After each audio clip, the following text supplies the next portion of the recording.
PSG Fan TV, bonsoir à tous, bonsoir Johanna. Bonsoir Onif, ça va? Ça va, très bien, bah écoute, deuxième victoire consécutive. Ouais, c'est pas mal. C'est déjà intéressant, au bout de 4 matchs. Je me rappelle de toi qui était inquiet de ce début de championnat. Là on remporte les 3 points, en plus avec la manière, 3-0 quand même.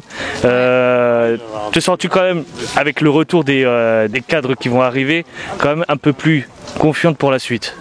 Je suis un petit peu plus confiante, mais faut savoir que le premier but on l'a eu sur penalty. Exact, c'est vrai. Donc du coup on n'a pas eu une super belle action d'emblée. Après le deuxième but de Di Maria c'était dans les temps additionnels. Après on a eu des tentatives de Icardi qui n'ont pas marché. Donc oui, je pense qu'avec le retour des cadres ça ira beaucoup mieux dans le jeu. Mais de là à être rassuré, non pas du tout, parce qu'on perd Gay ce soir. On a perdu Juan Bernat à la dernière fois, entre les cartons rouges, les suspensions, les Covid et puis le mercato, comme Leonardo fait tout en sous-marin, on ne sait pas trop, donc je peux pas être rassurée. Ça fait plaisir, l'important c'est les 3 points. Voilà, j'ai l'impression d'être en l'an 2000. Ça nous évite d'être lanterne rouge. Oui, et puis ça, je pense que maintenant on est remonté, on est en 8e provisoirement, donc on est passé de la 15e à 8e place, donc ça bouge très vite.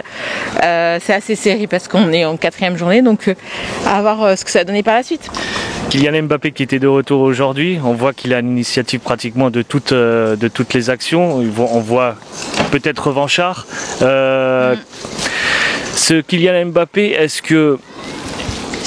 bien sûr, il a des axes à améliorer, mais en tout cas, est-ce que tu le vois comme un cadre, en tout cas, un joueur important dans l'effectif pour cette saison? Comme chef, je parle. Non. Personne qui prendra la parole dans les vestiaires. Non. Pas du tout? Pas du tout. Pas du tout. J'aime pas ces sorties médiatiques, donc je peux pas. Pour moi, les vraies cartes, c'est des personnes comme Marquinhos qui sont là depuis au moins 7-8 ans. Je trouve que même Presnel a plus pour moi, a plus de mérite de faire les sorties médiatiques plus que c'est un Titi parisien. C'est moins légitime Mbappé de prendre la parole ou de... Non, ça fait 2-3 ans qu'il est là. Enfin, 3 ans parce qu'il arrive en 2017. Qui dit qu'il aspire à plus de responsabilités, etc. Je l'ai toujours eu en travers de la gorge. Il a eu la possibilité de montrer ses responsabilités en Ligue des Champions, il l'a pas fait. Moi, personnellement, quand il est sorti en conférence de presse en disant qu'il allait mourir sur le terrain en finale de Ligue des Champions, s'il appelle ça mourir sur le terrain, moi j'ai pas la même vision du jeu qu'il a eu. Surtout quand je vois son match qu'il a fait en équipe de France, on me dirait ça n'a rien à voir. Il fait des passes à Neuer et puis il fait de la magie en équipe de France. Donc je suis un peu, je dis pas que je l'ai classé, mais c'est que je vois pas Mbappé sur du long terme. Si Mbappé venait à partir, ça serait très vite. Ça serait bientôt pour toi. Dans un an, ouais. Dans un an max, il sera parti au Real ou je ne sais où, ou peut-être en championnat anglais. Certainement.